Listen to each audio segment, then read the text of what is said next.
Hello and welcome to the Daily Mill for Tuesday the 7th of February 2023. Today's Millwall news, we have this story from the southwarknews.co.uk. A Millwall youngster could play an important part after Mason Bennetts' injury. Romain Esse has featured regularly off the bench since being promoted to the first team for the Lions win against Watford on Boxing Day. Romain Esse is set to return to Millwall's first team squad after Mason Bennett's ankle injury. The 17-year-old was left out against Sunderland on Saturday afternoon after featuring regularly off the bench in the latter stages of December and throughout January. However, with Oliver Burke and Duncan Watmore joining the club late on in the transfer window, the youngster now has more competition for game time against vastly experienced attackers. Manager Gary Rowett admitted that it was good to have more depth on the bench, but explained that the problem is we won't have that in the next game after Bennett suffered a serious injury against Sunderland over the weekend. He was stretchered off the pitch during a half-time break, and the Lions fear that he may have broken his ankle. Millwall will now have fewer options that they can rely on to change games off the bench, but Rowett is confident that SA can play a big part in the final months of the campaign. That's a challenge, he explained after the game. You can see how that can impact a game and you can give you that momentum late on. It puts the other team on the back foot late on. And that's what we've needed. I'm really pleased with these two. I think they'll play a big part moving forward. Young Romain was left out of the squad today because I felt it was a game that needed a bit more experience. I thought it would be really physical, but he's been incredible in training. He's really unlucky today. It's probably likely he'll have to step up and impact the games as well, which I'm pretty confident he can do. So yeah. So he gets squeezed out because of the two new signings. We get an injury. He's back in the fold. And he actually played today. And more on that later because there was an under-21 games today that he played in. But before we get to that, this from millwallfc.co.uk, Millwall duo up for the London Football Awards. Mitchell and Zian Flemming have been nominated in the 2023 London Football Awards, independently judged by leaders from football administration and football media. The London Football Awards celebrate the very best of London football. Taking place at the Roundhouse in Camden on Monday the 13th of March, Billy Mitchell is the Young Player of the Year category, while Zian Flemming can win the English Football League Player of the Year title. And they're selling tickets for the event. Okay. And you can go to londonfootballawards.org for more information.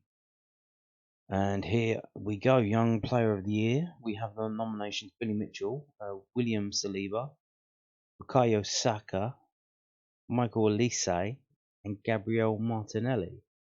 What do you think the chances of Billy Mitchell winning that are? Slim to none. English Football League Player of the Year: Zian Flemming, Yao Pedro, Paul Smith, Miles Lieben, and Omar Beckles. Now, interesting. Now, Zion's probably got a chance in that one. But we shall see. He hasn't scored for a while, has he? Yes. Would be nice if he did score in the next game. Would be nice indeed. So moving on to the game today. Under 21s. Millwall under 21 salvaged dramatic Premier Development League points. Millwall's under 21s drew 2-2 with Queen Park Rangers in the Professional Development League on Tuesday afternoon. The R's went into a quick-fire 2-0 lead in the first half at Calman Road. Oh no! But following a penalty miss from Abdul Malik, Tom Leahy reduced the errors from 12 yards before Kamal Grant's towering header in the third minute of stoppage time preserved the Lions' unbeaten run. They don't give up. They don't give up. With the Lions looking to top the league with 3 points, the first half was full of nerves for Millwall. Romain Esse's quick feet caused problems for the Hoops all half. However, any resulting shot or cross was kept out by a stubborn QPR back line. Despite a promising first 30 minutes from Millwall, QPR took the initiative and took the game to Kevin Nugent's side. Adam Doogie latched onto a wavered pass to round Connell Truman in the Millwall goal to open the scoring. The lead was doubled just 5 minutes later when Amzad Kargbo received the ball just inside the area and slotted home to double the R's lead. With work to do in the second half, Millwall came out with an extra spring in their step, pressing from the front and forcing QPR into moving the ball quicker, and they nearly got their reward And Tom Leahy's sharp movement won a penalty for the Lions just 5 minutes after the restart. Unfortunately, the league's top scorer, Abdul Malik, was kept out by Murphy Mahoney in the Rangers' net. Millwall continued to pile on the pressure. Adam Malaki's dangerous delivery found Esse in the box, whose volley went frustratingly wide of the post. It was looking to be one of those days for Nugent's side until substitute Henry Hearn nipped past the defender to win a second penalty. This time, Leahy stepped up from 12 yards and scored his sixth goal of the campaign. With the score at 2-1, the game started to open up, and the last 20 minutes saw several dangerous crosses and close efforts from both sides. QPR was stubborn in defence, whilst Millwall looked to find a deserved equaliser, which nearly came straight after through Adam Malaki when space opened for the fullback, but the shot was expertly blocked. With the full-time whistle looming, time was running out for the home side, who still had not lost on home soil this season. In the 93rd minute, though, the Lions won a corner. Finlay Cotton's float delivery was met by right-back Grant, with his bullet header beating everyone to equalise and pick up a huge point for Millwall. Nugent's side remained unbeaten for the fifth consecutive game and closed the gap on league leaders Bristol City. Next up for the Lions is the visit of Watford in 1 week's time. Indeed, this is the team as you can see here. Truman in goal, overage player. Grant, Adam Malaki, Penny, Vid, Hockley, Esse, Cotton, Leahy, Abdul Malik, and Drost. Esse didn't play. They haven't got the subs listed here, but I think 2 of them made it on. I'm not sure which ones. I think Coleman and Hearn. It was live tweeted, so but Esse I think came off in like the 59th minute. So just before we scored. So yeah, and the subs were Hearn, who definitely come on because he's mentioned in the match report. Right, Stevenson, Massey, and Coleman. I think Coleman was the other one who came on. So there you go. Yeah, they don't give up. 3 draws in a row. Would be nice if they didn't concede early goals, but damn, they've got fight and they've got spirit in them, which is going to be handy coming in to the second half of the season. So going on to the manager, his comment about that game. This is also from millwallfc.co.uk. Kevin Nugent praised his side's second half attitude as Millwall's under 21s drew 2-2 with Queen's Park Rangers on Tuesday afternoon. In the first half, we didn't have any intensity, Nugent told Millwall FC. If you wear a Millwall shirt, you have to play a certain way with that aggression, heart and honesty. We had a load of individuals out there instead. One of our goals comes from a defensive mistake, which is a worry. But the comeback was pleasing. That's 2 games in a row, however, where we've had to come from 2-0 down. We need to be starting games like we're finishing them. It's redemption for Kamal, who made a mistake in the lead up to QPR's first goal.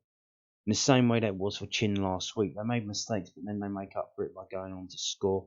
And that's the sort of attitude that I want to see. The second half is the performance I want to see. The match represented the first home game for Nugent's side since 5th of December with the World Cup break and then 3 consecutive postponements due to adverse weather conditions putting pay to any action. With Jordan Gilmore and Shamal Lawson heading out on loan in recent times, the manager praised a small group for navigating a long period without competitive action. The lads have been absolutely fantastic. We may be underestimating just how long the break has been. We've trained with 7 or 8 players, so their attitude is fantastic. But it's been tough. Some of the lads have also gone out on loans. It's a different side to the one that we had before Christmas. They've adapted well, though. There's different pathways into the team, and sometimes loan spells suit certain players, but we have to make sure that we are competitive at this level as well. Yes, in terms of actual under 21s, I think he is right. They've only got like 7 or 8 players because quite a few of the players in that team are actually under 18 level. I think Tom Lee, he still plays for the under 18s. Finlay Cotton as well, I think plays for the under 18s. Henry Hearn definitely does. So I think he's right. They only have like 7 or 8 dedicated under 21 players, and then the rest is made up with players from the under 18s. So it's remarkable what they're doing there. How they playing games, how they're scoring, how they're winning games, or not today, but scoring, not losing them, definitely. So yeah, and yeah, it's brilliant to see. Obviously, this game was at Calmont Road, and they actually had a photographer down there taking pictures. There's Adam Maliki there. There's Abdul Malik there. That's the new guy, Frankie Vid, getting instruction from Abdul Malik, it seems. There's Arthur Penny. I think that's Hearn. That's Chinockley, Arthur Penny, and Abdul Malik. Tom Leahy there, and there's the tractor. You see the video yesterday. If you going for that job, that's the tractor. You can drive around. Awesome, a red tractor. I think is that the goal at the end? It might be. No, I don't think so. Seb Droz there.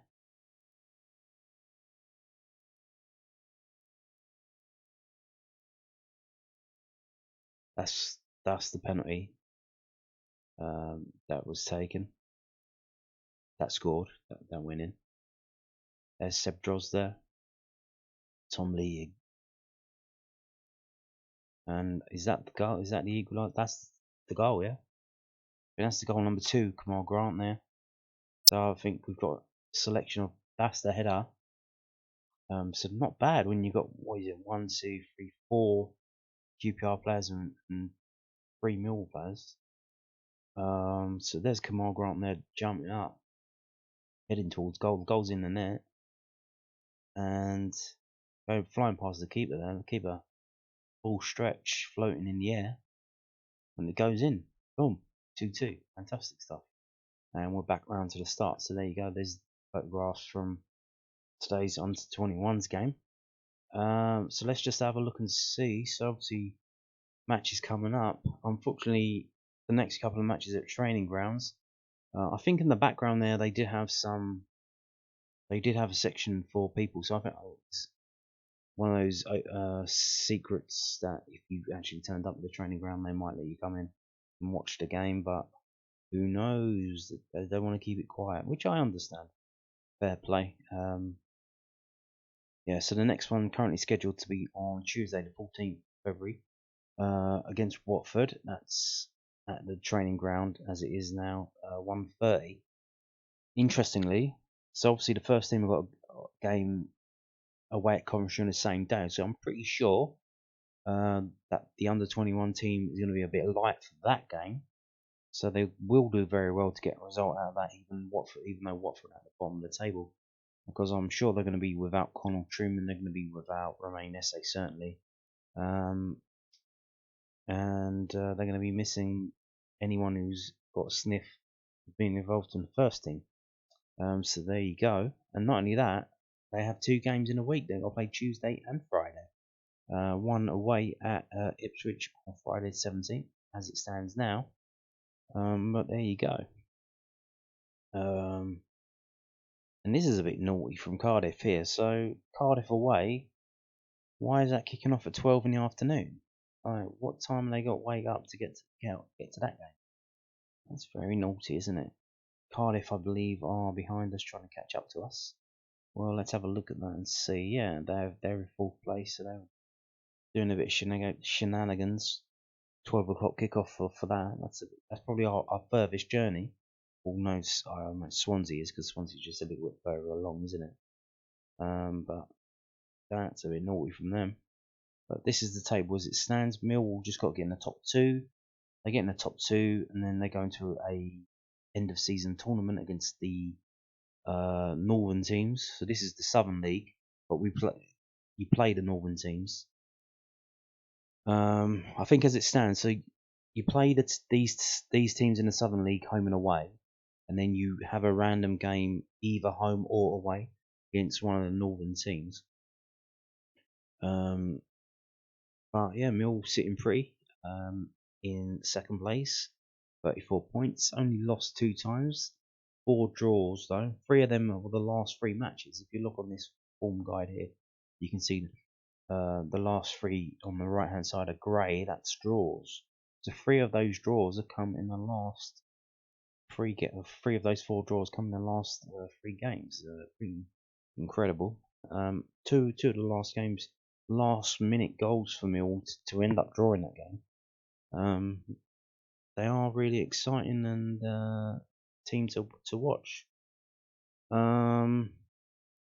So now they play Watford, the team rooted at the bottom of the table. And then they play Ipswich in the same week. That's next week. Both of those games behind closed doors. Yeah, it's looking good. Even though they're a bit thin in terms of players, but it is looking good.